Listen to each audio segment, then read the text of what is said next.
Fais dodo, Poga, mon petit frère, fais dodo, t'auras le gros lot.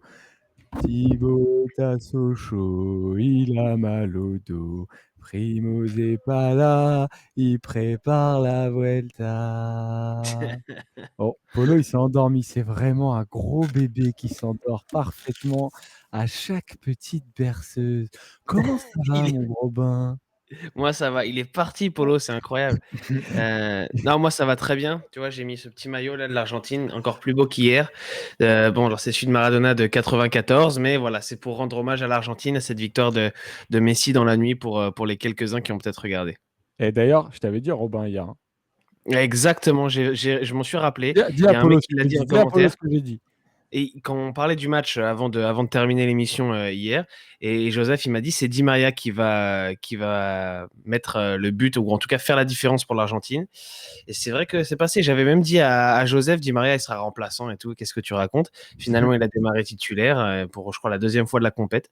Donc Joseph avait tout vu. J'avais tout vu, mais j'ai Bravo. exactement rien vu d'un seul match de la Copa América. C'est ça qui est encore plus fort. Comment ça va, Polo? Ça va très bien. Moi, pour le coup, hier, j'étais à fond pour l'Argentine aussi, parce que vous le savez, ou peut-être pas, d'ailleurs, puisque ici, on parle souvent vélo, mais je voue un culte très poussé à Lionel Messi, un combat de tous les instants Reviens. pour prouver que c'est le meilleur joueur que la planète ait jamais connu. Du Pareil. coup, hier, j'étais hyper heureux. Et pour le coup, je t'avoue qu'à part le match d'hier que j'ai regardé ce matin et le match de l'Argentine face au Chili en poule au tout début de la compétition, je n'en ai pas regardé beaucoup non plus. Mais j'étais très content. Moi non plus. On me C'est demandait où était exactement le maté. Du coup, j'ai pareil. ramené. Bon, il est vide, mais il est là. T'en boites ce truc? Ouais, bah ma copine plus que moi, mais j'en Et bois un tu peu. bois Ouais. pour faire genre ou tu bois parce que t'aimes? Disons que si je suis tout seul, je vais pas m'en faire tous les jours. Mais, Oui, euh, dopé. mais quand si c'est ma copine qui le fait, je bois volontiers. Oui, parce que si c'est toi, ça doit être dégueulasse. Non, bah ça va, j'ai appris quand même. Bon les amis, on est ensemble pour 1 heure pour la quotidienne roue libre. Comme d'habitude, comme vous le voyez, on va débriefer l'étape du jour pyrénéenne qui est arrivée à Andorre-la-Vieille et donc victoire de Sepp Kuss qui a résisté à Valverde en échappée avec un gros groupe dans lequel il y avait notamment David Gaudu avec un magnifique travail finalement pas payé de la Groupama FDJ. On va en parler, mais malheureusement Gaudu qui a été trop juste pour remporter cette étape. On va débriefer tout ça. Le débat, que visent vraiment les adversaires de Pogacar? Il y a eu beaucoup d'attaques. On ne peut pas leur reprocher de ne pas avoir essayé, mais c'est tenté un peu bizarrement. Beaucoup d'attaques de tout le monde. On va se demander si ça vise le podium ou si ça teste Pogacar ou si lui-même Pogacar est en train de gérer ou s'il est un peu moins bien. J'attends vos avis avec impatience. Preview de la 16e étape, Dodo puis Dodo. Pourquoi? Parce qu'il va y avoir la journée de repos. Et puis l'étape ensuite qui arrive à Saint-Gaudens. Vous allez me dire ce que vous Pourquoi en Dodo pensez. à Saint-Gaudens? Je sais pas, puisque j'ai un peu. Vous allez me dire, moi, je la sens pas très bien cette étape. Je trouve que le tracé, il n'est pas incroyable, mais vous allez me dire un peu ce que vous en pensez. Je suis pas sûr qu'il va y avoir un feu d'artifice incroyable, mais bon, peut-être Polo, vu ta réaction, que tu vas nous rassurer. Et puis la rétro aujourd'hui, Roby, sur une victoire de Valverde. Ouais, c'est ça, comme Valverde était tout proche de la gagne aujourd'hui, et il aurait pu être le plus vieux vainqueur d'étape sur le Tour de France. Bon, finalement, ça ne le fait pas, il fait deuxième, mais du coup, on va se plonger un peu dans la première victoire d'Alejandro Valverde sur les routes du Tour en 2005 à Courchevel. Et C'était pas, il y a, on fête pas l'anniversaire de cette victoire aujourd'hui d'ailleurs? À Courchevel? Ouais, Ah, attends, ce serait un truc de fou, laisse-moi vérifier. je suis pas sûr du tout, hein, Attends, je vais te dire. ce Donc, on est le 11 juillet. serait pas déconnant, Ouais, ça aurait encore plus de sens, tu vois. hein. Non, le 11 juillet, c'était jour de repos. Il a gagné le 12 juillet à Courchevel. Ah mince, Dommage. c'était pas Ça loin. se joue à rien, hein. Ça se joue Ça à se rien. joue à Ça aurait été trop parfait. Ouais. Donc du coup les gars, on commence avec le débrief de cette victoire. Voilà le classement final. Sepp Kuss qui gagne devant Alejandro Valverde, 23 secondes d'avance. Puis un groupe dans lequel il y avait Wout Poels, Sion Izagirre, Ruben Guerrero, Nairo Quintana et David Gaudu. Un troisième groupe avec pas mal de Français dont Bonamour, Paré Peintre et Alaphilippe et Vincenzo Nibali, malheureusement qui n'a pas réussi à gagner. Lui qui normalement va partir du Tour de France à la deuxième journée de repos. Commençons du coup par le vainqueur d'étape, Monsieur Sepp Kuss, les amis. Est-ce que vous l'aviez mis quand vous avez vu se former cette échappée-là? Est-ce que vous pensiez que la Jumbo, notamment, allait miser sur lui? Ouais, oui. Oui, oui, parce que autant il y avait Wout van Aert, il y avait Kreuzweig, mais Kreuzweig, on a vite vu que ça allait pas le faire. Et puis après, on a vu Wout van Aert, même s'il avait l'air d'avoir de très bonnes jambes encore aujourd'hui, se mettre à la planche pour cette course assez tôt. Enfin, assez tôt. C'était à quoi, à 30-40 bornes de l'arrivée. Donc, évidemment, que ça joue la carte Sepkus.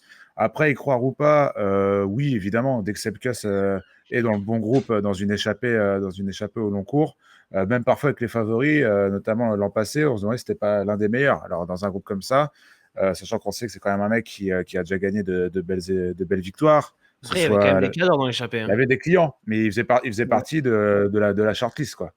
Contrairement à Diane Van Baal, par exemple. Exactement, ouais, ouais. Il y avait un petit gap entre ces deux-là, mais quand même, quand tu vois Godu, même Van Aert qui a fait son numéro au Ventoux, Quintana, voilà, qui en a mis quelques belles quand même, Woods qui était encore là pour son maillot, Izagirre, enfin tous ces gars-là.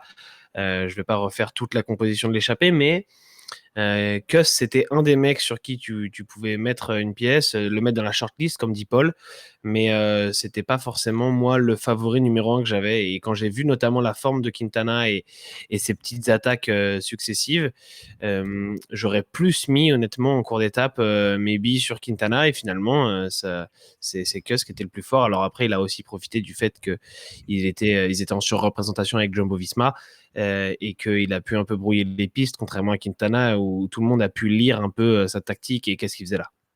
Et effectivement, Bilal, comme tu le dis, Kuss, il connaît les montées. Il vit en Andorre. Ça a été apparemment un des éléments les plus importants à prendre en Ah, compte. mais Julien Euh, Lafilippe aussi, hein. Ça oui, suffit pas parfois. c'est vrai. Parfois, ça suffit pas, mais on a notamment vu que pour un mec comme Sepp Kuss, la descente, c'est très important aussi de la connaître. On sentait ses trajectoires très assurées et il n'a pas été repris par un bon descendeur comme Valverde. Et c'est ce Alors qui a que Jackie notamment Durand fait la disait en différence. plus que c'était pas un descendeur de grand talent, Sepp Kuss. Et Jackie Durand, pendant toute la retransmission, il imaginait Valverde revenir presque facilement sur Sepp Kuss. Et finalement, Après ouais, deux, peut-être trois que la virages, ils se connaissance de sont la repris, hein, descente, d'ailleurs. ouais, et peut-être que la connaissance de la descente a fait la différence. Peut-être que sur une descente qu'il connaît pas, Kuss aurait eu plus d'appréhension et serait descendu beaucoup moins vite. Ouais, clairement. Et donc pour Sepkus, ça commence à faire un beau palmarès. Bon, après, il a 26 ans, il pourrait peut-être dans une autre équipe avoir encore mieux et jouer des classements généraux. Mais après sa victoire sur la Vuelta, c'était en échappée en 2019. Et sur le Dauphiné, là, il avait vraiment gagné à la pédale à Megève, où il avait battu notamment Martinez, Pogacar et Sivakov. Là, c'est aussi une très belle victoire sur le Tour de France. Il passe un step différent. Vous aimeriez le voir, Sepkus, dans une équipe où il joue le classement général, ou vous pensez que ce genre de coureur qui, au final, se cache la plupart du temps, qui ne subit pas la pression, euh, c'est trop compliqué de le voir jouer très haut à un classement général? Bah oui, déjà, bah, nous, ce qu'on veut, ça a pas trop d'importance. Ce qui est intéressant, c'est de savoir ce que lui veut, et lui, il n'a pas du tout envie de ça. Il a eu des opportunités avant de re-signer, notamment à la Jumbo-Visma.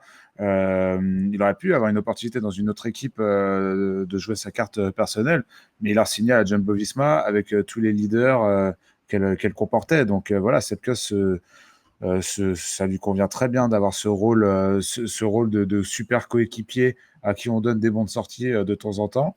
Il se rate quand même assez rarement, hein, quand il prend les bonnes échappées en montagne. Donc non, lui, il est content comme ça. Il a l'air de s'épanouir. Il a, il est coéquipier, mais il arrive quand même à garder des forces nécessaires sans avoir à subir la pression qu'un leader sur un grand tour doit subir. Donc non, je En pense même que temps, cette cette année, il est caisse, un peu plus il est tranquille très que bien. l'année dernière, hein, parce qu'il bosse moins quand même que l'année dernière. Clairement. C'est vrai. Mais je pense quand même que, tu vois, pour répondre à la question, Joseph, on en parlait en plus hier ou avant-hier plutôt en parlant des poissons pilotes et on parlait de Morkov, qu'est-ce qu'il ferait s'il était tout seul et on avait parlé un peu de Mark Renshaw. Je pense que c'est un peu la même problématique pour ces gars-là qui sont des lieutenants de grands talents, mais aller jouer le général, ça n'a vraiment rien à voir et c'est une question de philosophie, comme a dit Polo. Tu vois qu'un mec comme Vingegaard qui est plus jeune que Sepp Kuss, bah lui, il a la mentalité pour aller jouer le général. Voilà, c'est son premier Tour de France. Il est déjà sur le podium provisoire. Il essaie de t'attaquer Pogacar avec plus ou moins de réussite, mais c'est clairement un mec qui aime jouer le classement général et qui est là pour ça. alors que Sepkus, on a déjà eu plusieurs fois la confirmation que c'était pas le cas. Après, est-ce qu'il passe un cap aujourd'hui avec cette victoire? Pour moi, pas vraiment. Il met une ligne de plus à son palmarès, c'est une très belle, mais on n'a rien appris aujourd'hui. On savait déjà qu'il était capable de faire ça, et ça va pas lui ouvrir de nouvelles perspectives pour la suite, puisque voilà, il va rester sûrement dans ce rôle-là. Donc en fait, pour lui, rien ne change. Simplement, dans son rôle, bah, il en accroche une de plus. On passe à David Godu parce que ça a été ce qui nous a tenu en haleine particulièrement tout au long de cette étape-là. Dans ce groupe de 32 coureurs, il y avait notamment David Godu et surtout, il y a eu un travail de Bruno Ramirail puis de Valentin Madouas qui a été exceptionnel. En gros, la Groupama FDJ a pris le train de cette échappée pour contrôler, faire l'écart et assurer la victoire de l'échappée dans un premier temps et vraiment avoir la main dessus. On a vu du coup, dans le col de Becchalis, une tentative de David Godu à 5 km du sommet, là où il a été repris par Valverde. Par contre, après les contres, il n'a pas su les prendre. Quel bilan est-ce que vous tirez, les gars, de cette étape pour David Godu? Le truc, le truc sur ce genre d'étape, c'est que au final, il y a très peu de place à la tactique, surtout quand tu as beaucoup de coéquipiers dans l'échappée qui maîtrisent justement des velléités qu'aurait pu avoir un Thomas de Red, par exemple, ou qu'aurait pu avoir d'autres coureurs.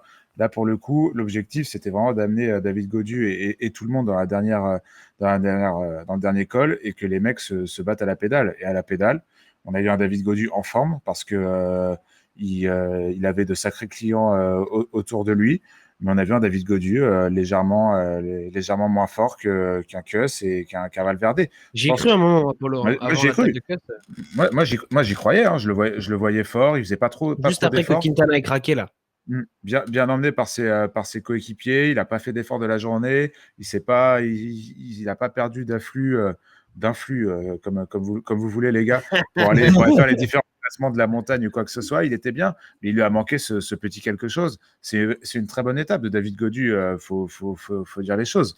Il est C'est battu la par première fois qu'il va Sepkus dans l'échappée. Hein. et par Alejandro Valverde. Et franchement, je pense que si le col durait un peu plus longtemps, le troisième à passer au sommet, ça aurait été lui. Je pense que dans la hiérarchie, il était top 3 de cette échappée sur la montagne. Mais après, voilà, il lui a manqué un peu de jambes, tout simplement, pour rivaliser avec les deux qui sont sortis devant lui, quoi. Il y a Jean Mur qui dit qu'il a parié sur Alaphilippe toute la journée, sur Godu, et qu'il a perdu 3000 euros. Attention, Jean Mur.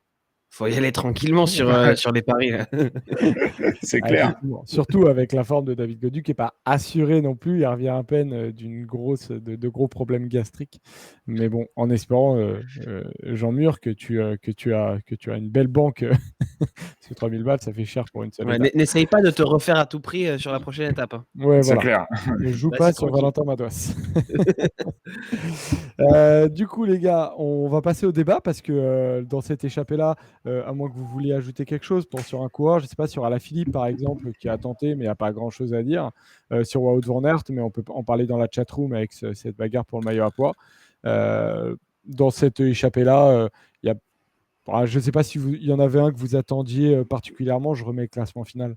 Bah, on pouvait voir jusqu'où aurait pu remonter un Paris-Sprint au classement général. Franck Bonamour qui fait encore une excellente étape.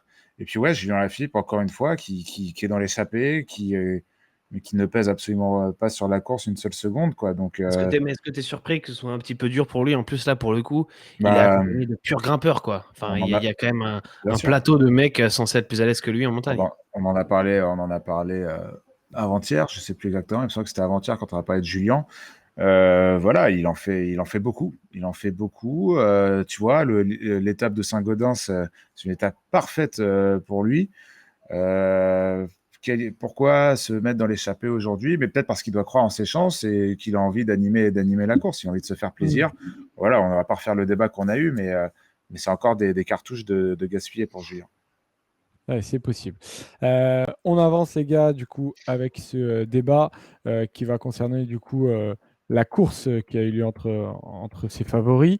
Et donc, on va mettre, hop, voilà, on fait descendre le petit carré. Que visent les adversaires de Pogacar?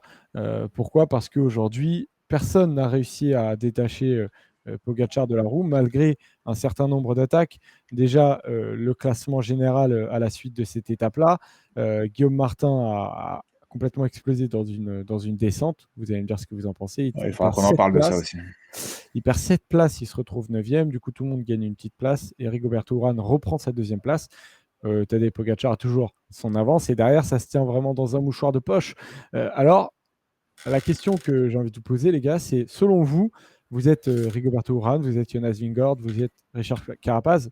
Est-ce que en ce moment, vous pensez à Tadej Pogacar en priorité ou est-ce que vous pensez à assurer votre 2e place en priorité?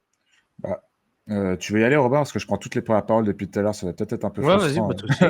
Non, je n'avais pas fait gaffe, ça me dérangeait pas. Merci à Anto qui vient de se sub pour la Merci, Anto. première. Non, niveau 1, voilà, je sais pas trop ce que ça veut dire. Mais, je sais pas si c'est son premier mois. Pour les favoris, j'ai du mal à leur en vouloir de courir comme ils ont couru, c'est-à-dire de ne pas avoir définitivement éliminé Kelderman, Lutsenko, Mas. Et O'Connor. Alors Mas était souvent avec Uran, Vingegaard et Carapaz, mais il y a un moment il a craqué, peut-être que c'était le moment de l'éliminer. En fait, je me dis quand même que ces gars-là sont un peu déjà en retrait sur le contrôle, enfin sur le chrono, pardon, en termes de temps et d'écart au classement général, et que Uran, Vingegaard et Carapaz, ils voient bien qu'à chaque fois que ça monte, ils sont plus forts que ces mecs-là. Donc je comprends qu'ils se précipitent pas pour les éliminer.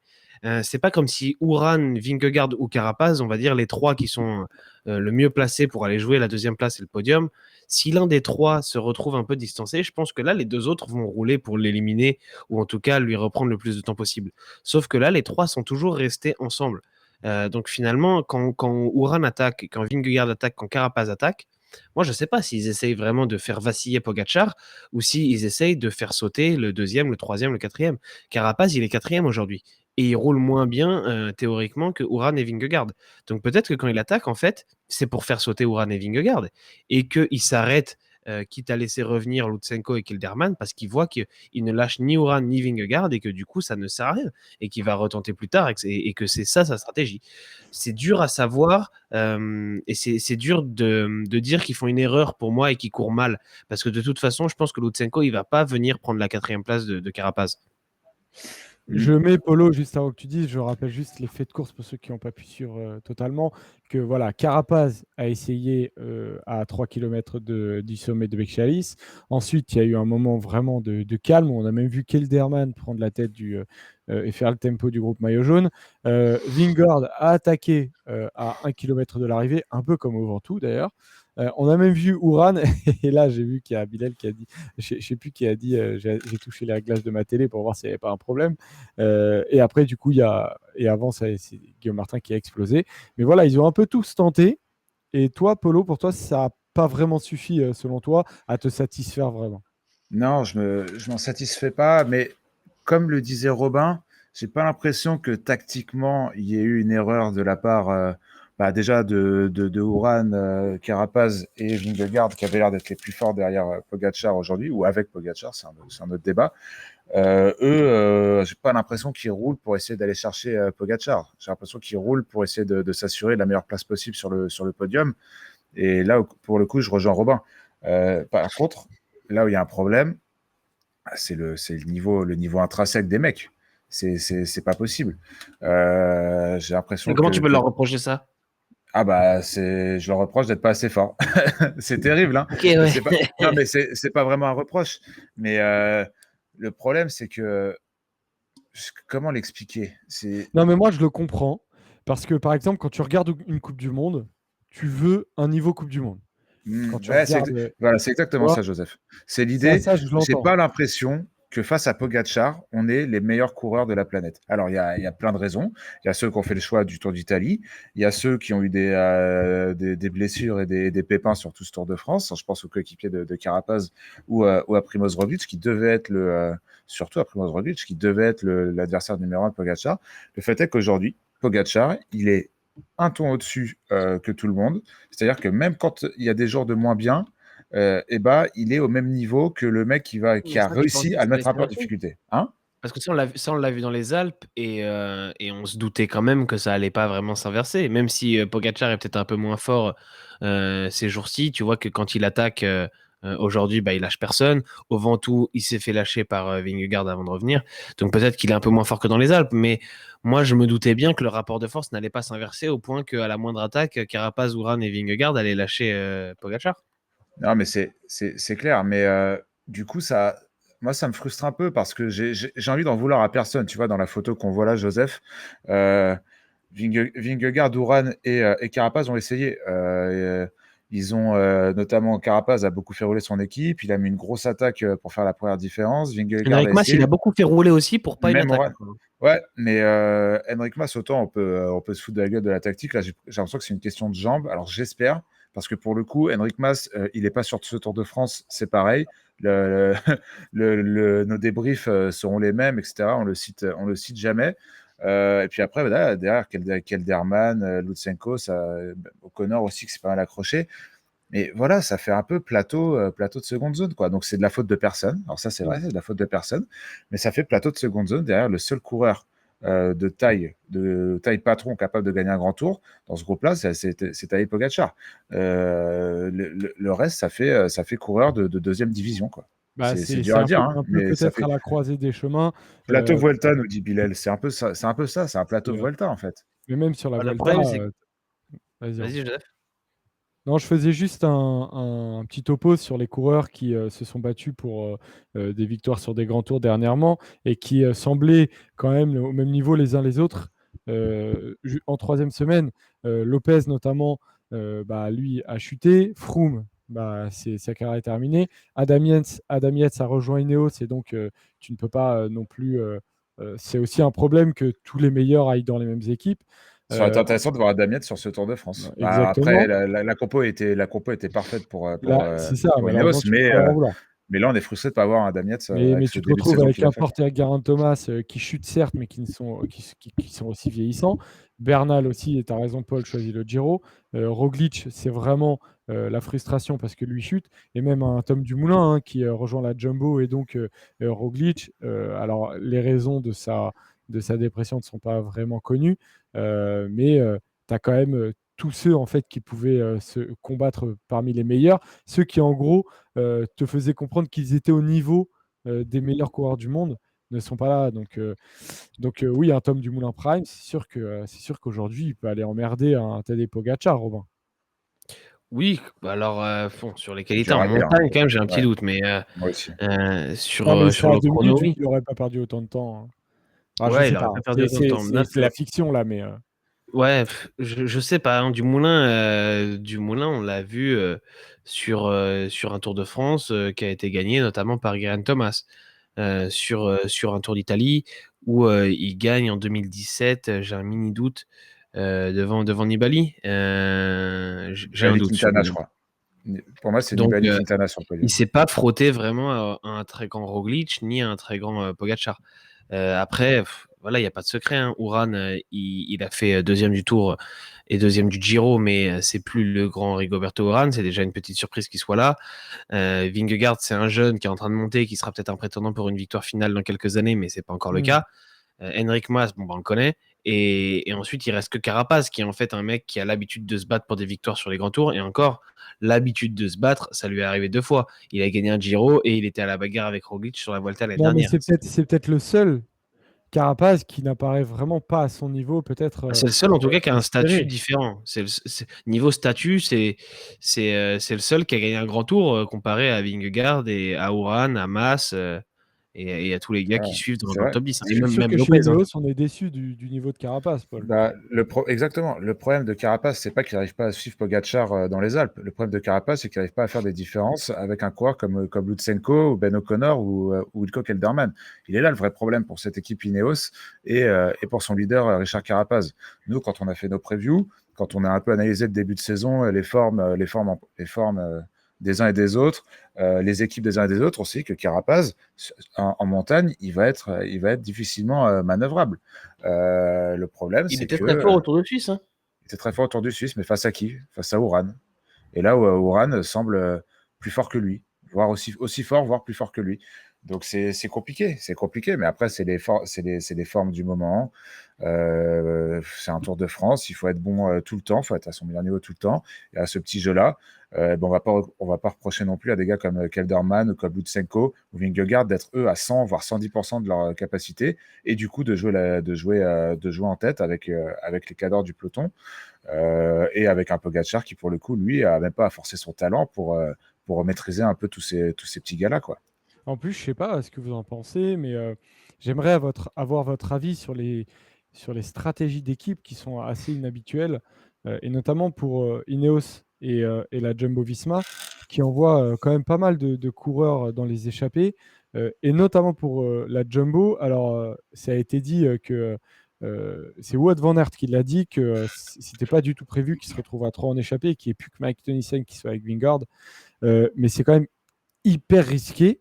Et j'ai l'impression que dans ces équipes-là, on se dit, bon, de toute manière, vu les niveaux des mecs, franchement, Vingard, certes, il n'a pas les, les, comment dire, les résultats qui prouvent sa fiabilité. Mais au final, est-ce qu'on a vraiment besoin de sacrifier la possibilité de gagner une étape plutôt que et de le laisser tout seul un peu? J'ai Bah l'impression que déjà, le les résultat niveaux, du ils jour sont te donne raison. Ouais, c'est ce que j'allais dire. c'est Tu, ça. tu gagnes l'étape et Vingegaard ne perd rien en général. Après, je pense surtout que avoir une armada autour de Vingegaard, ça a un intérêt si tu as prévu un truc niveau stratégique. Voilà, on a vu aujourd'hui, il y a Non, mais Movistar qui a roulé ça a un énormément. intérêt aussi si par exemple Vingard a un problème S'il a un mécanique. problème, voilà, ouais, ok. Mais au-delà d'un problème, et on a vu aujourd'hui Movistar rouler énormément, Ineos rouler énormément. S'il y avait eu des Jumbo-Visma dans le peloton, bah, ils auraient rien fait de plus, quoi. Ils auraient peut-être mis un Oui, c'est gars ou vrai. deux à Non, mais rouler c'est avec. sûr. Mais je me Donc demande ce que ça veut finalement, dire. l'intérêt aurait été limité. Je suis d'accord avec toi sur le coup de, admettons, il pète une roue ou il crève. Bon, bah là, tu es un peu en C'est très sous-effectif pour le ramener. hypothétique, c'est Mais ça. c'est vraiment le seul cas de figure, quoi. Ouais. Non, non, c'est très hypothétique. C'est juste que je me dis, j'ai presque l'impression en fait que ces équipes-là, toutes se voient un potentiel podium sur le Tour de France comme et c'est étonnant, mais comme un petit bonus, quoi. Quelque chose que, voilà, c'est pas ce qui les intéresse le plus parce que c'est pas des cadors qui se battent que Mais Pogacar même va IF, gagner. hein, même Va... IF, ils Non. envoient pas mal de mecs devant, tu vois, au lieu de rester autour du rhum, hein. Ouais, je sais pas. Polo, t'es pas Mais d'accord? Enfin, non, ouais, parce que apparemment.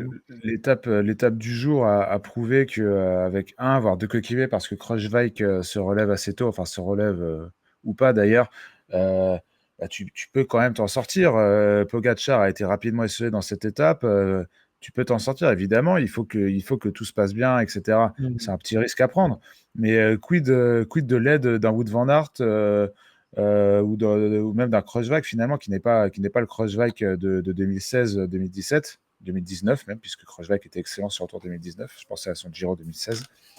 Mais moi, je pense que, en tout cas, dans ces grosses étapes de montagne, et peut-être que je dis une bêtise, mais je trouve qu'on surcote un peu le besoin d'avoir un coéquipier à côté de toi. Tu vois, oui, il va rester à côté de toi, il va t'accompagner le plus longtemps possible, il va se faire mal. Alors, évidemment, si il t'arrive un pépin mécanique, c'est primordial d'en avoir un. Mais des pépins mécaniques, finalement, il y en a quand même très rarement. Et cette année, en montagne, on n'a pas vu un gonze avoir un pépin mécanique et avoir déploré l'absence d'un coéquipier.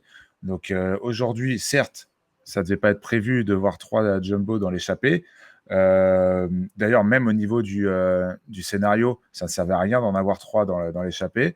Mais pour le coup, ça n'a pas du tout coûté quoi que ce soit à Vingegaard, que ce soit en tant qu'effort fait et au résultat final. Donc, c'est pas non plus très grave. À partir du moment où il a un coéquipier, pour moi, ça suffit. Ouais, Ok. et puis de toute façon, tu sais très bien que à partir du moment où qui que ce soit attaque, que ce soit Carapaz, Vingegaard ou Ran Pogacar, il y aura plus d'équipiers.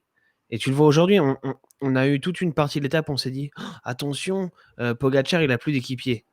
Et quand McNulty a lâché, je crois que c'était le dernier, on a dit ah McNulty il lâche. Ouais, mais regarde, au moment où McNulty il lâche, les autres ils en ont combien des coéquipiers? Ils en ont pas beaucoup plus, hein. Ceux qui en ont un, ils sont contents. Donc ça sert à quoi de faire en sorte que Pogacar soit tout seul si toi aussi tu es tout seul? De toute façon, tu vas te faire taper. Et puis Pogacar, surtout, il est plus fort que toi.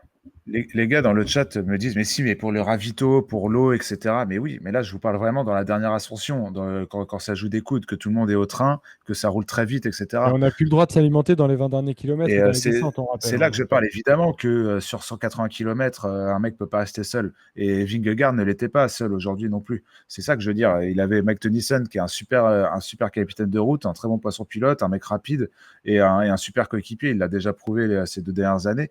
Voilà, c'est ça que je veux dire. Je dis pas qu'évidemment, il faut être, il ne faut pas, enfin, il faut courir tout seul. C'est pas ce que je dis. Mais surtout, Mais surtout quand, à un quand moment, tu quand veux ça utiliser visse ton et équipe. qu'on est dans l'emballage final, que ce soit pour prendre un relais ou pour un truc, il faut pas surcoter l'abondance de coéquipiers qui sont souvent surtout en moins bonne forme que toi et qui vont pas te servir à grand chose. C'est surtout ça que je arrête, veux dire. Paul. Est-ce que tu as vu ce qui s'est passé avec Ruben Fernandez? Ça, c'est Ouais, quand même un relais incroyable. Bref, ça me permet de Non, mais passer. moi, je me pose quand même la question, les gars, Sujet dur, hein.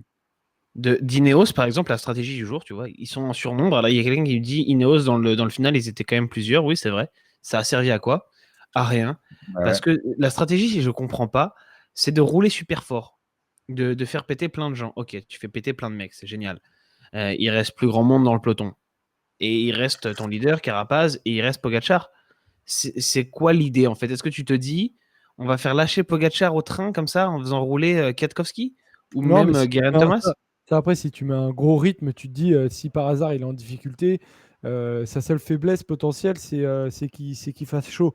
Et l'enchaînement en troisième semaine avec la pression, tu te dis pourquoi pas. Hein. Tu te Ouais, dis, moi je voilà, trouve qu'il y aurait. Mais ça, c'est une stratégie, j'ai l'impression qu'on l'a vu 1000 fois. Une ouais, mais équipe il n'y qui en a se met pas à la d'autres. planche. Il n'y en a pas d'autres. Ça veut dire quoi? Ça veut dire qu'ils essayent de faire effectivement sauter Pogacar ou même leurs adversaires pour le podium. Et donc, ils tentent quelque chose. Je trouve que la stratégie d'Ineos aujourd'hui, elle est plutôt à mettre en valeur qu'à. Effectivement, elle sert à rien, mais à ce moment-là, tu Je dis laisses pas le qu'ils ont fait train. n'importe quoi. Je te dis, Non, est-ce mais qu'au bout d'un moment, il n'y a pas autre chose à tenter bah, euh, quoi? que... Quoi? Ouais, là, autant là, pour le coup, comme dit Joseph, tu tentes et tu vois, t'es pas à l'abri qu'un Pogacar ait une défaillance, qu'un mec du top 7 ait une défaillance. Et puis surtout, j'ai l'impression que si Ineos ne fait rien, la Movistar est bien gentille, mais elle n'aurait jamais fait ça toute seule aujourd'hui. Quoique elle l'a déjà fait, ça lui fait pas peur de Ouais, et faire un peu puis n'importe les quoi. Movistar Mais, aujourd'hui. mais qu'est-ce qui se passe? Qu'est-ce qui se passe aujourd'hui si Ineos tente pas ça, quoi? Mais je On sais va pas, arriver t'attaques peinard plus avec le loin train UAE. avec plusieurs mecs. Je sais pas, tu mets plusieurs gars dans l'échappée. Carapaz, s'il est fort, Carapaz, qu'il essaye de partir de plus loin Mais ça et veut qu'il dire que surprenne un Carapaz petit n'est peu. pas fort. C'est tout simplement dire, à mon avis, que Carapaz, il se sent pas assez fort Ouais, pour, avec pour tout le Carapaz, ils vont diable, pas quoi. faire rouler toute la journée si Carapaz il est pas fort. Et si Carapaz il dit je me sens pas bien Bah, aujourd'hui, c'est ils vont pas c'est faire exact. rouler. Bah ouais, mais j'ai l'impression que Carapaz, en ce moment, il est entre deux eaux. Il sait pas vraiment s'il est meilleur que Uran. Il sait pas vraiment s'il est meilleur que Vingard. Il a très peur, à mon avis, de pas faire podium. Enfin, il veut confirmer chez Ineos sa capacité à faire podium. S'il fait pas podium demain, Carapaz, il va plus retrouver avant un bon moment un leadership sur le Tour de France. S'il fait podium, bah là, au moins, il aura potentiellement un argument face à des Moi, je Sivakov, pense quand même face que à tu des. peux, tu peux, euh, tu peux faire d'autres choses stratégiquement que ça. Parce que on a vu des mecs, on a vu des gars comme Andy Schleck, on a vu des gars comme Contador. Alors peut-être que Carapaz n'a pas ce niveau-là. Mais on a vu des raids de loin. Et pour moi, en fait, le seul moyen de piéger pour moi Pogacar, à moins de miser sur une hypothétique défaillance, mais ça, c'est pas toi qui l'as entre tes mains. Si Pogacar il a une défaillance, c'est pas toi qui choisis. Pour moi, il faut essayer de le surprendre. Et en faisant un train comme ça toute la journée et en attaquant dans la dernière bosse, comme a fait dans la dernière ascension, comme a fait Carapaz, tu surprends pas Pogacar. Il sait très bien que ça va arriver. Quand Pogacar il voit que tu fais rouler tes gars pendant 1 heure, il sait bien que derrière tu vas attaquer. Quand Non, il c'est voit sûr. Kwiatkowski qui s'écarte, il sait bien ce qui va se passer derrière. Il sait bien que Carapaz il va Après, attaquer et qu'il s'il va falloir sait qu'il qu'il est suive. dans le mal, s'il sait qu'il est dans le mal, Oui, mais tu peux aussi essayer de faire. l'attaquer à un moment où il s'y attend pas. J'en sais Ouais. rien, moi, avoir un peu de vis au moment du ravito, au moment un moment au début de l'étape quand Pogacar est mal placé. Voilà, on a des oreillettes partout. Les mecs, ils sont capables de savoir à quel moment Pogacar il est un peu moins bien placé, à quel moment il pourra pas suivre l'attaque. Et là, bah, vas-y, t'en mets une, tu pars. Et là, tu vois comment il réagit. On a vu sur la première fois où il a été en difficulté sur ce Tour de France que bah, il avait laissé partir une bordure et que voilà, il était piégé et puis bah, il était un peu comme un con. Donc, Mais c'est pas impossible de le piéger. Mais si tu le piégeras pas dans la dernière ascension, parce que là, il s'attend à tout. le truc, Robin, c'est que là, tu réfléchis comme si Ineos jouait la victoire. Est-ce que Ineos joue vraiment la victoire? Est-ce que faire ce gros train, c'est pas pour éliminer le 4e, le 5e, voire le 6e du classement général, C'est ça. plutôt que Mais d'essayer ils ont éliminé d'embêter qui aujourd'hui? Parce que personne? Ils ont fait une erreur. si Non, mais tu veux, évidemment, la si tu veux finalité. Mais donner le si tu... 5e, c'est ce qu'on disait en tout début du débat. Moi, je pense qu'il fait pas d'erreur Carapaz et que ensemble, les mecs du top, les 2e, 3e, 4e font pas d'erreur parce qu'ils se battent entre eux. Et parce que pour moi, ils s'en foutent des mecs de derrière, ils considèrent que c'est une autre bagarre. Mais si l'objectif c'est de lâcher le 7e, dans ce cas-là, fallait continuer à faire l'effort dans la dernière bosse et pas Ouais. s'arrêter parce que tu as Ouran et Vingegaard dans la roue. Enfin Tout à bon, fait. voilà. Du coup, on avance un peu, les gars. On parle de Guillaume Martin quand même, qui était 2e avant cette étape-là. On se demandait où il pouvait terminer cette fin de tour. Malheureusement, il y a eu ce moment. Il était dans les roues, alors on le sentait bien souffrir après son raid d'hier, son très beau raid d'ailleurs, qui lui a permis de remonter à la 2e place du classement général, à 4 minutes de Pogacar. Et ce soir, il se retrouve à 7 minutes. Malheureusement, il a pété au début de la descente. On a bien senti que comme il l'a dit, lui, c'est même pas une erreur de placement ni rien. C'est qu'il n'avait pas les jambes. Donc à partir de là, Polo, c'est sûr que c'est compliqué de faire quoi que ce soit. Bien sûr, et on savait que Guillaume Martin, et de toute façon, il l'a dit, il n'y a que Cédric Vasseur qui a tenté de nous enfumer un peu hier. Mais après la dépense d'énergie qu'il a faite hier et l'étape difficile qu'il y avait aujourd'hui, sachant qu'on a vu que sa forme en montagne n'est pas forcément celle qu'il avait, notamment l'an dernier, que ce soit sur le Tour ou la Vuelta. Oui, c'était prévisible de voir Guillaume Martin en difficulté, déjà dans le port de l'Envalira. Après, on n'enlèvera pas que techniquement, faire ce qu'il a fait dans cette descente, quand tu es placé au classement général et que tu joues le classement général, tu n'as pas le droit de faire ça à ce niveau-là. Je pense qu'il faut aussi le dire. Tu ne peux pas perdre 30, 40 secondes sur 15 km de descente comme ça. C'est pas possible. C'est pas possible. Mais peut-être que ça, Ouais, je suis la d'accord. jambe, il y avait sûrement la jambe et l'état physique qui jouent aussi. Mais tu vois, il n'était pas Il y lucide. a, Son maillot, il a pas refermé son maillot avant la descente, etc. Il était un peu aux abois, je pense, Guillaume Martin, Il aujourd'hui. était oxydé, c'est clair. Dans le chat, il y a quelqu'un c'est Guéraud, il dit si Martin tient jusqu'au bas du col de Bexalis, il perd 1 minute seulement. Alors, est-ce que l'estimation est bonne? Je sais pas, mais je pense qu'il pouvait clairement limiter la casse parce que la débauche d'énergie dans cette descente et de stress aussi, d'adrénaline, de te dire putain, je suis en train de perdre des places dans une descente, quoi. C'est un peu con. Que tu bascules pas avec les meilleurs et que tu sois à 15 secondes et à la limite que tu reprennes rien. Ok, mais que tu perds du temps. Et en plus, il y a Cataneo qui arrive, qui lui fait entre guillemets les trajectoires et il n'arrive pas à suivre non plus. Ouais. Tu dis quand même, c'est dommage quoi. Parce que physiquement, que ce soit dur, ça évidemment que c'est compréhensible, même si moi j'avais un petit espoir hier, on en avait parlé avec Benoît Vitek qui était avec nous. Je pensais qu'il allait un peu plus résister aujourd'hui. Mais Pas ouais, comme ça, en tout cas, quoi. Perdre imagine comme qu'il ça, perde c'est 1 grave. minute au lieu de 4, Ah, c'est ça grave, change c'est beaucoup de choses frustrant. quoi.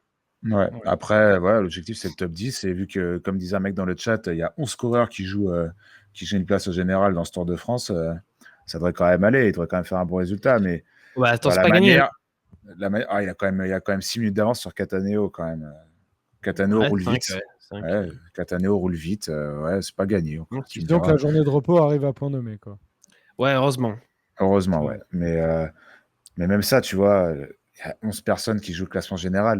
Le 12e, il est à 21 minutes. C'est énorme, quoi. Ouais, Il y c'est a, clair. Ça a fait de gros écarts cette première semaine. Hein. C'est vrai. Des énormes écarts. Beaucoup de Bah, casse. ouais, Beaucoup de dégâts. Surtout le premier. il y a aussi eu quand même beaucoup d'abandon. Bah Tu ouais. vois, si tu mets Roglic, Thomas, Porte dans cette histoire, et Alaphilippe qu'on attendait peut-être aussi quand même jouer le général. Enfin, beaucoup de gens l'attendaient jouer le général. Godu, il y a eu quand même beaucoup de défaillances inattendues et de chutes plus que des mecs qui se font juste larguer par Pogacar. Parce que même si Pogacar était dans le temps d'Uran, ça changerait rien. Le 12e serait très très loin et j'aurais pas le top 10. Ouais, non, mais c'est clair, c'est clair. C'était juste une petite réaction à chaud comme ça. On avance, les gars, et on fait la preview du coup demain, journée de repos. Et les coureurs vont se retrouver avec un départ particulier parce que ça part en descente, vous allez voir, au sommet du pas de la case, qui est Ça va une aller des très vite. montées en Andorre, donc ça va partir très vite. Avec passage du coup du col de Port, pardon. On retourne en France et en Ariège pour terminer au Haute-Garonne, du col de la Cor, puis du col de Portée d'Aspet, et on termine avec la côte d'Asprey-Sarat. Je vous mets le profil du col de Portée d'Aspet qui potentiellement est le plus important, avec la fin du col de Portée d'Aspet qui est importante avec des gros pourcentages. Qu'est-ce qu'on peut en faire et qui peut en faire quoi de ce profil-là, les gars, entre Pas de la Case et Saint-Gaudens? Ah bah ça va être une belle échappée qui va aller au bout. Les trois côtes, même le col du Portet d'Aspect, il va rien se passer dedans. Il faudra être un costaud quand même pour les passer. Euh, mais là où ça va se jouer, ça va être dans la petite côte d'Asprey-Sarat, hein, dont le sommet est à 7 km de l'arrivée. C'est là qu'à mon avis, des costauds comme un Julien Lafilippe, par exemple, un Wout van Aert, des bons punchers peuvent éviter une arrivée massive à Saint-Gaudens. Moi, je pense que Même si les les pourcentages ne difficultés. sont pas foufou, quoi. Ouais, t'as quoi? T'as 800 mètres à plus de 8%, c'est suffisant pour faire une petite sélection. Ah, ok. Euh, Je sais pas. le, attends, c'est celle-là la dernière cote? Parce que pour moi, Ouais, ouais. j'avais lu 800 mètres à plus de 8%. Donc, Bah, écoute, moi, la cote d'Asprey-Sarat, pour moi, c'est celle-là. Alors après, il y a peut-être un profil un peu celle-là, différent. si c'est celle-là, mais c'est bizarre, c'est bizarre que ce soit du rouge et que ce soit à 6,8 ou 6,2. Normalement, c'est pas ça la couleur. Mais Bah, bref, en général, si c'est jusqu'à 8, c'est comme tu vois sur le col de Portée d'Aspect, c'est ah, mais Moi, tu rouge je vois, vois là, ça, la dernière, c'est 900 mètres à 6,3%. bon, bah écoute, j'avais pas vu les bonnes infos, notamment celle de Pro Cycling Stats. J'aurais dû faire confiance. Pourtant, c'est Pro Cycling Stats, c'est incroyable. Non, mais Là, Pro Je pense Cycling que Stats, tu as vu c'est la ça. Pro première, Cycling Polo. Stats, ils disent 900 mètres, 6,3%. Alors, où est-ce que j'ai vu ça alors? Je J'ai pense vu ça que quelque part. ouais. Mais Enfin donc bref, voilà, c'est peut-être sur le profil d'avant, Joseph, où il y avait une erreur alors, sur le profil de l'étape au global. ok. Tiens, remets-le moi si tu peux. Ah oui, Ouais, 800 mètres voilà, à tu vois, c'est ça. 8,4%, tu as Moi, raison, c'est pas la même chose. c'est celui-là que j'avais lu. Ouais. Mais À l'œil.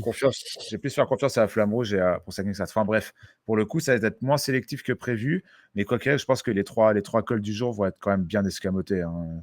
Je pense que même, tu vois, par exemple, un De Rent qui n'est pas passé aujourd'hui, demain, il a clairement ses chances pour aller chercher la victoire. Après-demain. Après-demain, pardon. De toute façon, on l'a dit hier, Joseph, à chaque fois qu'il y a une étape qui n'arrive pas au sprint, c'est échappé. Donc, c'est pas compliqué à pronostiquer. Après, il reste à savoir qui ira dans l'échappée. Exactement. Bah ouais, c'est Euh, ça. ouais. Pas grand-chose à dire de plus pour le moment sur la prévue de cette étape-là. On avance donc sur la rétro, si vous le voulez bien, les copains. Ça va être à ton tour, mon Robin. Vas-y, tu vas nous parler direction Courchevel, là. Ouais, exactement. On va aller faire un peu de ski. Non, pas du tout. En vrai, on va parler du premier tour donc d'Alejandro Valverde en 2005 couru pardon, sous les couleurs de l'équipe des îles Baléares. Donc, c'est l'ancêtre de Movistar. C'est la même structure, mais le maillot était plus coloré à l'époque, hein. Franchement, je trouve qu'il a assez de gueule, ce maillot. Je sais pas ce que vous en pensez. Ouais, Ouais, il est sympa. j'ai C'est pas mon pensé, préféré. c'est vraiment de fin, Pas, c'est les vestiges de l'époque 90, de la Kelmé et tout était aussi dans ce délire. Ouais, bah alors il faut dire que Banesto c'était plus joli. Les couleurs de la Banesto étaient plus classe. Je trouve que ce dégradé typique des années 2000, on dirait un fond d'écran un peu d'ouverture Windows, mais moi j'aime bien, j'avoue. Donc sur ce Tour 2005, Eusebio Nzué est déjà le patron de l'équipe. C'est lui qui est aujourd'hui le boss de Movistar. Et il veut tester Alejandro Valverde. Il dit nous allons voir de quoi il est capable avant le départ. À l'époque, Valverde il a 25 ans, il a déjà gagné sur la Vuelta au sommet du port d'Envalira, où on est passé aujourd'hui. Et il a fait podium sur cette Vuelta en 2003. L'année suivante, en 2004, il fait quatrième. Donc là, l'idée, c'est qu'il aille se tester sur le Tour, sachant que jusque-là, il court quasiment que en Espagne et en Italie, avec vraiment 80-90% de courses en Espagne, le reste en Italie, et pas grand-chose en dehors de ces frontières-là. Donc en 2005, il faut commencer à l'envoyer ailleurs. Il va faire Paris-Nice, il termine deuxième, il gagne une étape. Il Pas va faire mal. les Ardennes pour la première fois. Il va faire le Tour de Suisse et il arrive sur le Tour avec l'idée d'aider Paco Mancebo qu'on voit sur la photo. Ah, C'est Paco, celui qui est devant Paco. lui. Voilà. Qui est donc le Génial. leader de l'équipe des îles Baléares, qui a fait sixième du Tour en 2004. Et donc Valverde doit l'aider et potentiellement claquer une étape s'il peut. Et après une dizaine de jours de plaine et de contre-la-montre, la montagne arrive enfin, parce qu'à l'époque, le tracé du Tour, c'est généralement un peu plus basique. On a quand même énormément de sprint au début et la montagne se fait attendre. Et donc on arrive pour la première étape montagneuse au sommet de Courchevel, où la première explication de favori est annoncée. Et donc, du coup, il se passe quoi? J'ai l'impression que sur la photo, je vois un petit homme derrière Valverde qui lui aussi va avoir son importance. Je sais pas si... En fait, j'ai un doute. Je me demande si la photo, elle date de la montée de Courchevel ou pas. Ah, Je suis bonne pas certain, question. mais c'est possible du coup en fait. Parce que, bon, en fait, ce qui se passe à Courchevel, c'est que Lance Armstrong attaque à 7 km. Évidemment, on est en 2005. Armstrong est encore là. Il lâche tout le monde. Il fait craquer Vinokourov, Jan Ullrich. Mais il y a 3 coureurs qui restent avec lui. C'est Montsebo, Valverde, les 2 coureurs des îles Baléares, et Rasmussen. Et donc, comme tu le soulignes, Joseph, je pense que derrière, on voit pas super bien, mais Mais avec le je maillot pense que bleu, c'est ça Rasmussen, doit ouais. être. Ah, tu Enfin, penses que c'est Rasmussen? Armstrong là et peut-être Rasmussen derrière encore, avec Ouais, le voilà, maillot je bleu. pense qu'en bleu, c'est le maillot Discovery Channel d'Armstrong, Ouais, potentiellement. ouais, c'est ça. Ouais. Euh, donc, euh, donc le groupe file, le quatuor file jusqu'à l'arrivée. Et à 450 mètres, Armstrong, il en remet une. Mancebo et Rasmussen lâchent immédiatement. Mais Valverde, lui, il suit. On voit la tête d'Armstrong, c'est marrant. Il est un peu surpris que Valverde puisse le suivre. Je pense qu'il est un peu surpris que quelqu'un puisse le suivre tout court. Ouais, Et dans le sprint, Valverde le déborde et le bat dans un sprint bon, qu'Armstrong fait à moitié ouais, parce qu'il se voilà, contente c'est de ça. prendre le maillot jaune. Valverde lui prend l'étape, le maillot blanc, le record de l'ascension qui tient toujours à Courchevel. Il se retrouve 5e du général, devant son leader Mancebo qui est 7e. Mais il dit malgré tout, après l'arrivée, que les rôles ne changent pas, qu'il va continuer à travailler pour son leader. On sent quand même qu'il y a une passation de pouvoir. Armstrong, lui, il fait l'éloge de Valverde et il dit qu'il est rapide, intelligent, patient. Donc voilà, c'est l'avènement vraiment de Valverde parce qu'on le découvre enfin hors de la Vuelta. Les 2 étapes suivantes, c'est de la montagne encore. Valverde, il tient son rang, il est avec les favoris. Mais 3 jours plus tard, il abandonne sur l'étape entre Miramas et Montpellier, alors qu'il est toujours 5e du général. Il est en fait touché au genou depuis le contre-la-montre par équipe de la première semaine. Et il dit à l'époque, j'ai prouvé que j'étais apte à faire du dégât en montagne, alors je reviendrai pour gagner le tour, et ce, dès l'an prochain. T'es en train de me dire que là, pendant Courchevel, il avait mal au genou? Potentiellement, ouais, en fait. Alors, il a dit surtout que il avait mal au genou, mais que ça s'est réveillé avec les changements climatiques, qu'il a cru après le Ouais, chrono ok. que tout allait bien et qu'il y a eu un peu de changement climatique. Justement, à Courchevel, ça a commencé. Il a commencé un peu à faire froid et du coup, il a ressenti plus de douleur. Et du coup, il se dit qu'en gagnant à la pédale, ça peut être un début de carrière intéressant, surtout sur son premier Tour de France. Mais malheureusement, après, pour lui, ça va pas être si facile. Non, en 2006, il revient, il abandonne au bout de 3 jours, fracture de la clavicule. En 2007, il termine 6e. En 2008, il remporte la première étape à Plumelec et il prend le maillot jaune. Mais il a ensuite une défaillance dans les Pyrénées, il termine 8e à Paris. Et on comprend que le Tour, c'est pas tout à fait pour lui, parce qu'à chaque fois, 2006, 2007, 2008, on a quand même un grand Valverde au départ qui arrive avec un costume de plus ou moins favori, mais en plus, on n'a plus de Lance Armstrong au départ. Donc, on se dit qu'il y a la place pour Valverde, qui a été vraiment impressionnant sur ce Tour 2005. Mais finalement, bon, il n'y aura jamais de victoire finale sur le Tour. Valverde, il va gagner à Peragut sa dernière étape en 2012. Il fait 3e du classement général en 2015, son meilleur classement, son seul podium sur le Tour. Mais il fera jamais mieux. Il est devenu plus un coureur de classique en vérité, avec 4 Liège-Bastogne-Liège, un championnat du monde, même si rappelons quand même qu'il a fait podium sur les 3 grands tours, puisqu'il est allé sur le Giro et là-bas aussi il a fait podium. Donc voilà, et aujourd'hui il était tout proche de devenir le plus vieux vainqueur d'étape du Tour à plus de 41 ans. C'est un débat. J'ai vu tout à l'heure quand j'ai dit ça, il y en a dans le chat qui m'ont dit non, c'est pas le plus vieux, Pino Cerami était plus vieux. En fait, il y a un doute sur la date de naissance de Pino Cerami, qui a gagné une étape du Tour en 1963, mais on ne sait pas s'il l'a gagné à 41 ans et 2 mois ou 41 ans et 3 mois, parce qu'on ne sait pas s'il est né le 28 mars ou le 28 avril.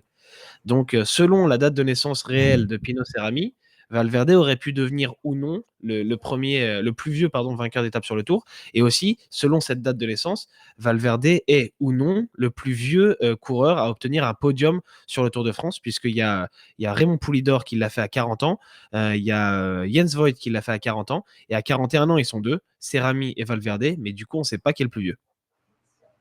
Eh bien, écoute, en tout cas, c'est vrai qu'aujourd'hui, ça fait quand même un moment qu'il n'a pas gagné sur le Tour, effectivement. Ça Depuis fait 2012, depuis voilà, Péragud, c'était dans les 2012, Pyrénées. quoi. Donc, c'est vrai qu'aujourd'hui, puisqu'il a gagné sur la Vuelta en 2019, mais sur les grands tours, c'est vrai qu'il passe pas long à chaque fois, qu'il est toujours présent et que c'est honorable tout ce qu'il fait, surtout à son âge. Mais malheureusement pour lui, en tout cas, c'est vrai que sur les grands tours, il a un peu disparu, et notamment sur le Tour de France. À mon avis, aujourd'hui, il doit avoir bien, bien les nerfs de ne pas l'avoir emporté, celle-là, parce qu'il aurait bien Ça aurait aimé. été très très beau à 41 ans quand même. L'ancien maillot Movistar était plus beau, trouve Bilal. Le plus âgé, ça Ouais, fait je plus trouve aussi. classe. Ça fait beaucoup, 10 ans pour Valverde sans victoire. Ah bah ouais, c'est clair, Kevin, à mon avis, surtout pour lui, il a bien les nerfs. Et donc voilà. Merci Robin pour cette rétro.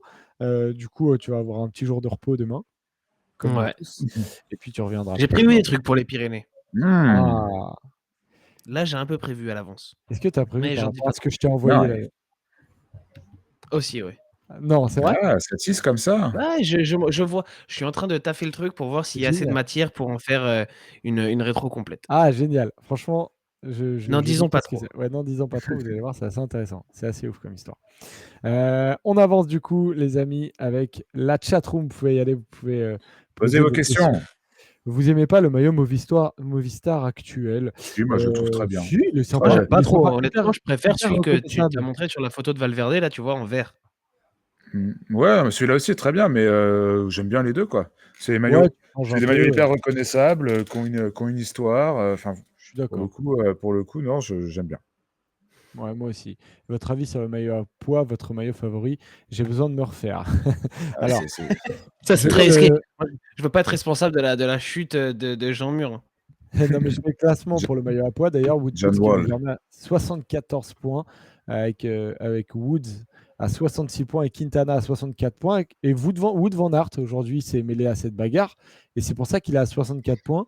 Ça m'a un peu étonné de voir Quintana ne pas faire les points, perso. On sentait qu'il en gardait un peu.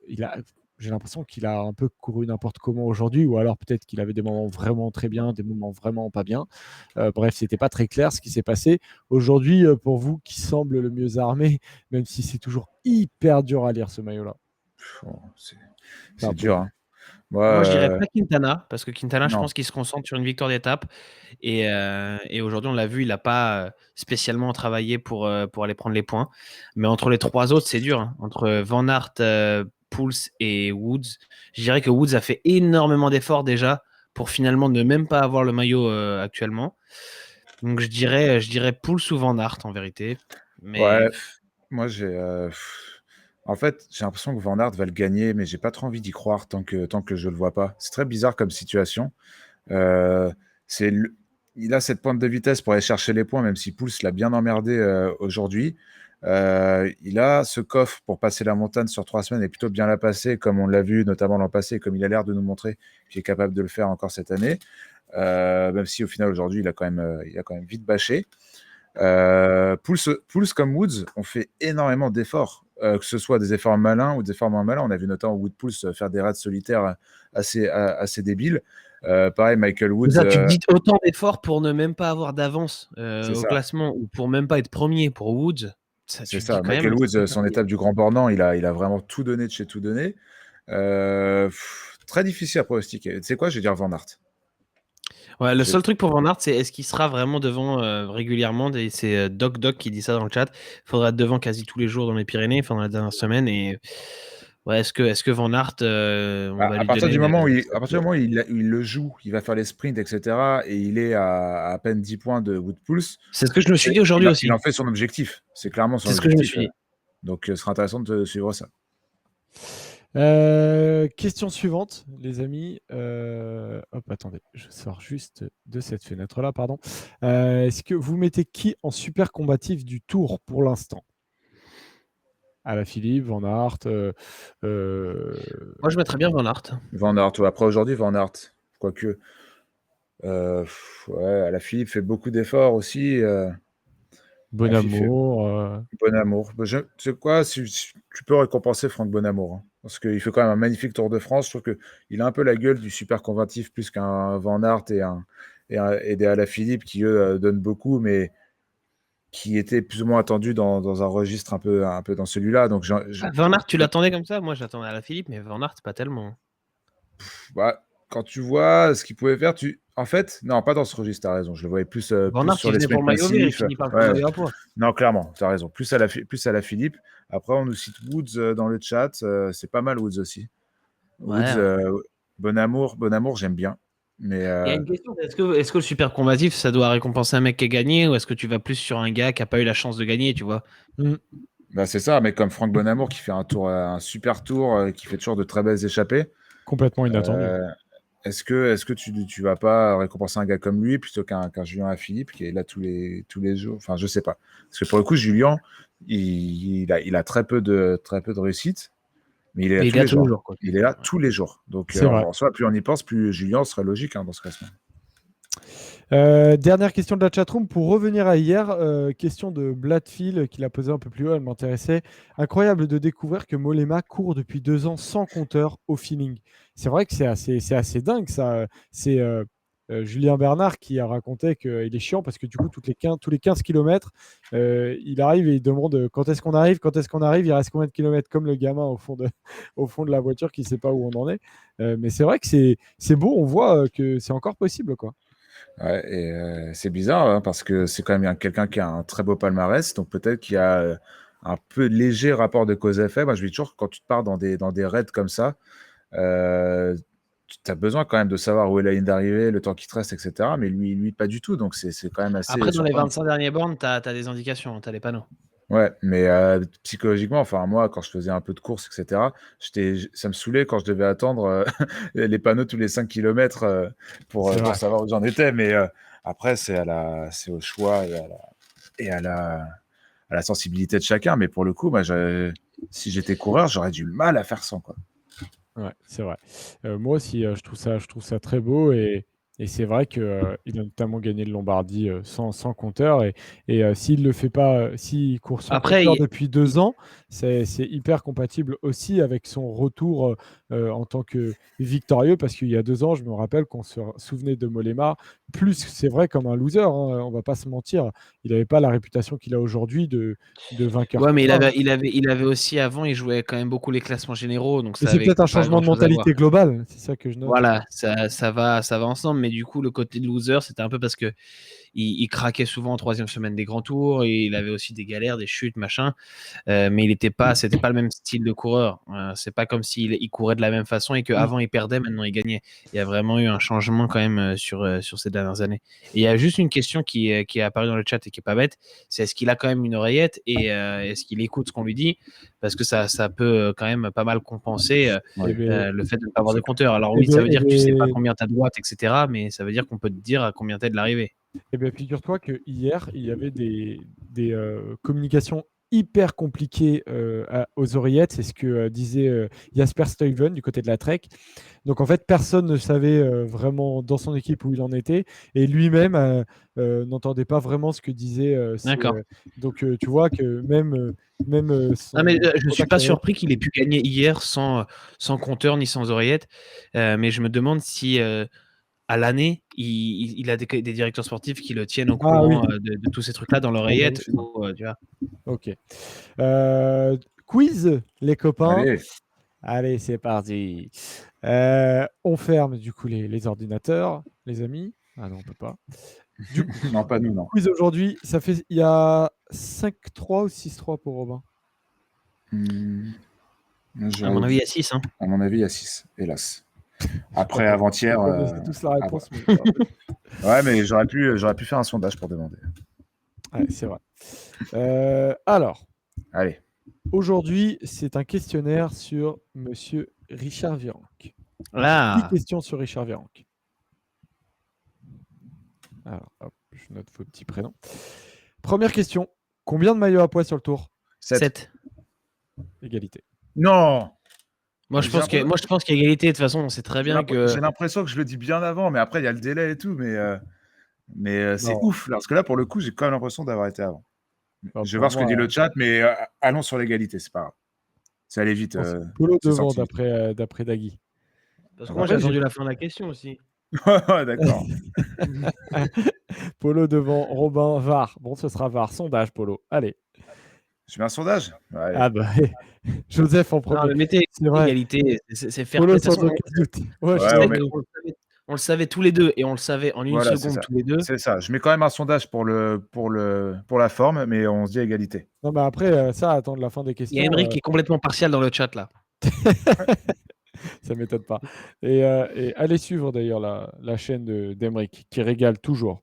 C'est mon copain de bureau Il ovale. joue à PCM Et en plus maintenant, non? bien sûr qu'il joue à PCM. Il fait un peu de depuis- PCM, ouais. Et, Ouais, Incroyable. Polo, t'as fait du PCM. depuis. avec Francisco Panache. C'est son Avec coureur. Francisco Panache. Ça J'ai mis le m'étonne pas sondage. du tout. Les gars, j'ai mis le sondage. Hein. Mais allez suivre le Poney Club, ça régale. Et moi, je ne dis pas pour qui je vote. Non, je vote pas, je suis pas un bâtard. Moi, je vote pour moi.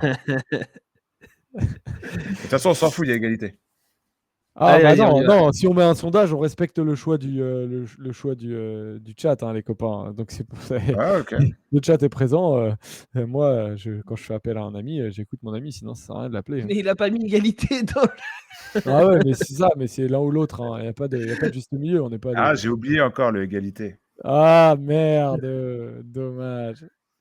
Attends, ça Alors, revient 50-50, c'est Non, énorme. si vous ouais, êtes bon, C'est si très, vous très êtes bon, fort. vous faites en sorte qu'il y ait égalité. J'ai l'impression qu'il y a les petits chevaux, les petits chevaux, les petits chevaux. Oh là là, merde, Polo, c'est la merde pour toi. C'est parce que les gars, Attends. là, les gars sont en train de changer leur vote. 50, Bah, puis, les gars, 29, 30, 50. 29 pour Polo, 30, 29 pour Polo, 31 à 30 pour Robin qui repasse devant, 32 à 31, Robin qui repasse devant. Oh là là, il a fait le trou, la grosse attaque de Robin, mais attention, le contre et la victoire de Robin.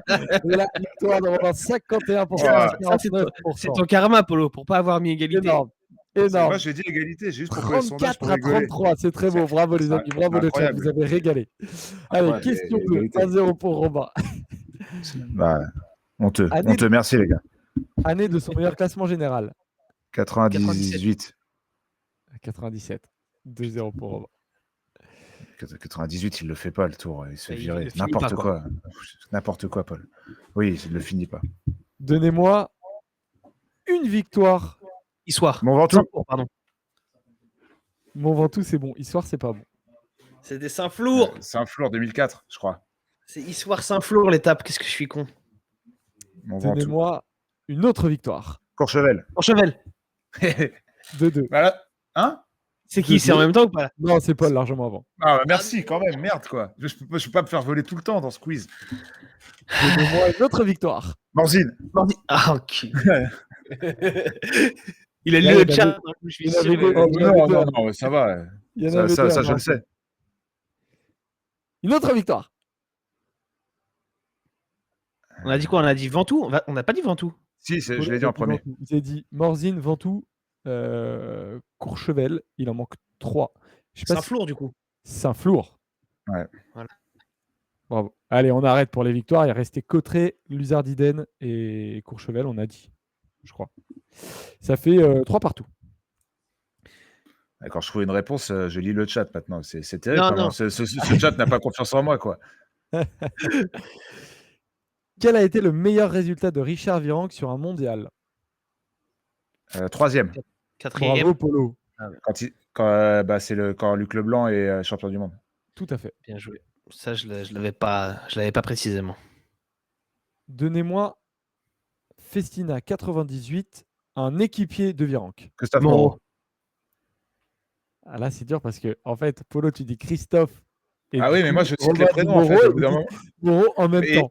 bah, du coup, c'est qui commence à parler? Parce que c'est ça. Là, C'est ça, la j'avoue vraie que c'est question. compliqué. Là, j'avoue que il a donné le prénom, donc il l'avait avant. C'est juste qu'il a dit le prénom. Donc, s'il dit Moreau, en théorie, s'il dit juste le nom, Robin et Polo, il a le point là.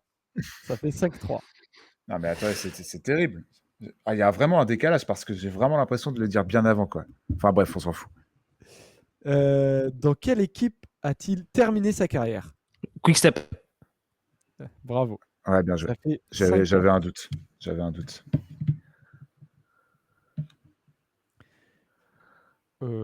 Tac, tac. Ah, merde, j'ai pas noté. Que s'est-il malheureusement passé quand il gagne à Cauterets? Mort de Casartelli. Bravo, Robin. Ah, bravo. Exactement. 5 partout. Ouh, c'est chaud, c'est chaud, c'est chaud. Où est né Richard Virenque? Ah putain. Ah là, le chat peut trouver avant. J'en ai aucune idée. Mettez la ville avec TR ou TP pour donner le point ou à Paul Oui, ou à Robin. je regarde le chat. Je l'ai pas. Moi non plus, je sais pas. Puis du fou. à l'hôpital. Ouais, c'est dans le sud, là, dans le Var. C'est ça, mais j'ai pas la ville. Team Polo Casablanca, Casablanca, bravo Julien. Yes, merci Jules. Ah, il est né à Casablanca. Il est né Ah, je l'aurais au jamais Maroc. eu. Ah, je l'aurais jamais Trop eu bas. non plus. Alors Et- là. Dernière question, les amis. Il y a Attends, donc là, c'est le 4, chat qui 5, fait gagner 6. Polo, quoi.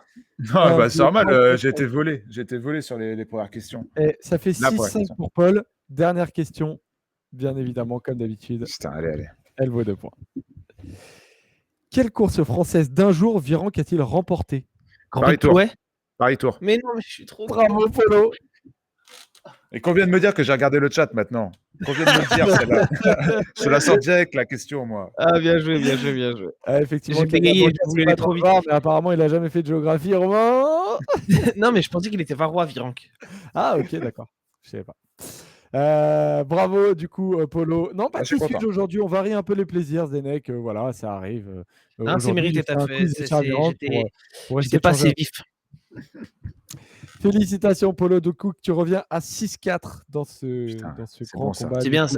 ça nous met un peu de suspense pour la dernière Ouais, semaine. il y a plus de suspense ici que sur le Tour de France. Hein. C'est vrai, c'est vrai. Mais ça, Polo, c'est peut-être parce que tu te vois un peu trop beau pour le moment. Parce que là, tu reviens à 3 minutes. Hein. Ouais, bah écoute, j'ai fait une remontée avec Guillaume Martin. J'essayais de m'accrocher dans les descentes. C'est vrai. Bon, merci les gars, merci à tous sur le chat d'avoir été présents à nouveau. On a été à un moment près de 300. On était sent plus de qu'aussi 300 que le Tour quand de même. France, ouais, voilà. On sent aussi que le Tour de France est un peu aussi un peu moins intéressant. Mais voilà, on est ensemble, on en parle et on ne sait jamais si ça repart. Il faut être présent et on en parle tous les soirs. On se retrouve du coup mardi à 19h demain, journée de repos pour tout le monde. Pour tout le monde, passez une bonne fin de week-end, passez un bon début de semaine et nous on se retrouve mardi. Ciao ciao les rouleurs, gros bisous à tous. Ciao les gars. Salut les gars.